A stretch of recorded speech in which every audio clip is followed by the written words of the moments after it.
আমি তখন সরকারি জরিপের কাজ নিয়ে বেরিয়েছি।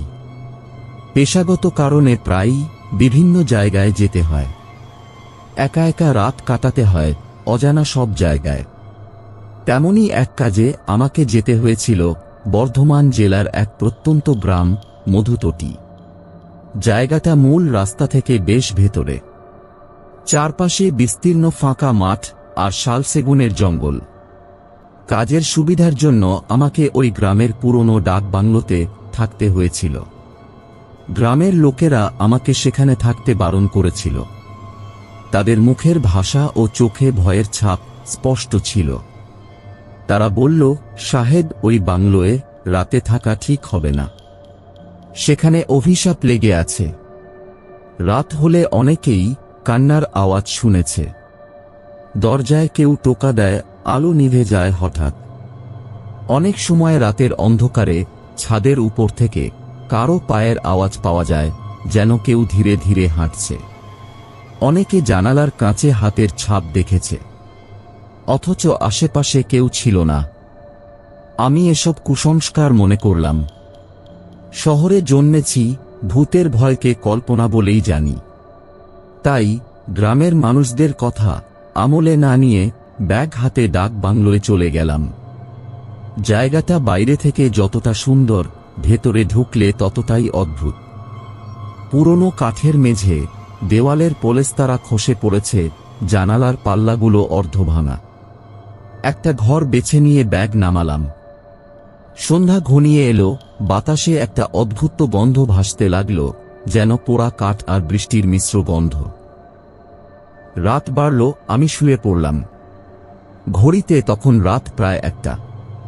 ঠিক তখনই দরজায় কড়া নাড়ার আওয়াজ, খুব স্পষ্ট। মনে হলো যেন কেউ খুব ধীরে ধীরে দরজা আঁচড়ে দিচ্ছে। কে? কেউ উত্তর দিল না। আমি উঠে গেলাম, দরজার কাছে গিয়ে দেখলাম বাইরে কেউ নেই। মনে মনে ভাবলাম, হয়তো হাওয়া। আবার শুয়ে পড়লাম। কিন্তু মিনিট 5 যেতে না যেতেই জানলার বাইরে কিছু একটা নড়ল, যেন সাদা একটা অবয়ব। আমি স্থির হয়ে গেলাম। জানলার বাইরে তাকাতেই দেখি এক মহিলা দাঁড়িয়ে আছে। লম্বা সাদা শাড়ি উড়ে যাচ্ছে বাতাসে, কিন্তু তার মুখ স্পষ্ট দেখা যাচ্ছে না, শুধু দুটো ফাঁকা চোখ জ্বলছে, যেন অন্ধকারের মধ্যেও আলোর প্রতিফলন হচ্ছে। তার চুলগুলো অস্বাভাবিক লম্বা, যেন মাটিতে গড়িয়ে পড়ছে। সেগুলো বাতাসে ধীরে ধীরে দুলছে, কিন্তু তার শরীর স্থির। মুখের গড়ন বোঝা যাচ্ছে না, শুধু একটা ফ্যাকাশে অবয়ব। এক মুহূর্তের জন্য মনে হলো সে এগিয়ে আসছে, কিন্তু আমি চোখের পলক ফেলতেই আবার আগের জায়গায়। আমার শরীরে হিমশীতল স্রোত বয়ে গেল। তার অদ্ভুত ফাঁকা চোখ জোড়া যেন আমাকে গিলে ফেলতে চাইছে। তার ঠোঁট নড়ল, কিন্তু কোনো শব্দ বের হলো না। হঠাৎ করেই ঘরের ভেতরে বাতাস আরো ঠান্ডা হয়ে গেল, যেন অদৃশ্য কোনো শক্তি আমাকে জাপটে ধরতে চাইছে। আমি বিছানা থেকে ধীরে ধীরে সরে আসতে লাগলাম, কিন্তু চোখ সরাতে পারলাম না। মহিলাটি ধীরে ধীরে জানালার দিকে এগিয়ে এলো। এবার তার মুখটা কিছুটা স্পষ্ট হলো, দুটি ফাটল, সবটা জুড়ে রক্তের দাগ। আমি গলা দিয়ে আওয়াজ বের করার চেষ্টা করলাম, কিন্তু শব্দ হলো না। হঠাৎ করেই তার হাত জানালার বরাদে পড়ল, আর সঙ্গে সঙ্গে কাঠের জানালা এমন বিকট শব্দে কাঁপতে লাগল, যেন মনে হলো ভেঙে যাবে। আমি ছিটকে বিছানা থেকে পড়ে গেলাম। দরজা খোলার শব্দ হলো, কিন্তু দরজা তো আমি ভিতর থেকে বন্ধ করেছিলাম।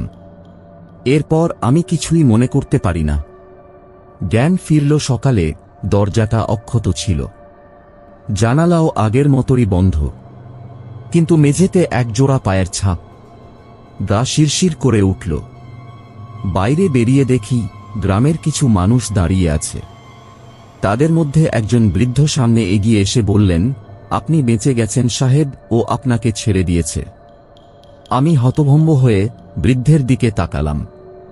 তিনি বলতে লাগলেন, অনেক বছর আগে এক ব্রিটিশ সাহেব এই বাংলোয় থাকত। সে গ্রামের এক গরিব মেয়েকে জোর করে এখানে এনে আটকে রেখেছিল। মেয়েটি অনেক কাঁদত, দিনের পর দিন না খেয়ে পড়ে থাকত, কিন্তু কেউ তাকে বাঁচাতে আসেনি। একদিন মেয়েটা যখন পালানোর চেষ্টা করেছিল, তখন সাহেব নির্মমভাবে তাকে শ্বাসরোধ করে হত্যা করে এবং তার দেহটাকে বাংলোর পেছনে গভীর কুয়োয় ছুঁড়ে ফেলে দেয়। সেই রাত থেকেই বাংলোর চারপাশে কান্নার শব্দ শোনা যেত। অনেকেই বলতো মেয়েটার আত্মা এখনো মুক্ত হয়নি।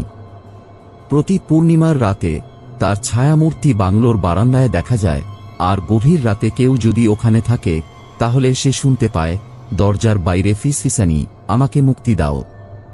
আমি শুনে শিউরে উঠলাম, কারণ কাল রাতেও ছিল পূর্ণিমা। তারপর আরেক রাতও সেখানে থাকিনি। তাড়াতাড়ি আমার জরিপের কাজ শেষ করে গ্রাম ছেড়ে চলে এলাম। তবে আজও মাঝরাতে কোনো ফাঁকা বাংলোর সামনে গেলে আমার মনে পড়ে যায় সেই ভয়াল দৃষ্টি, সেই নিঃশ্বাসের শব্দ, আর জানালার বাইরে দাঁড়িয়ে থাকা সেই সাদা অবয়ব। আপনি যদি কখনো মধুতটিতে যান, রাত হলে ভুলেও ওই ডাক বাংলোর কাছে যাবেন না। কে জানে, হয়তো আজও সে অপেক্ষা করছে নতুন কোনো আগন্তুকের জন্য।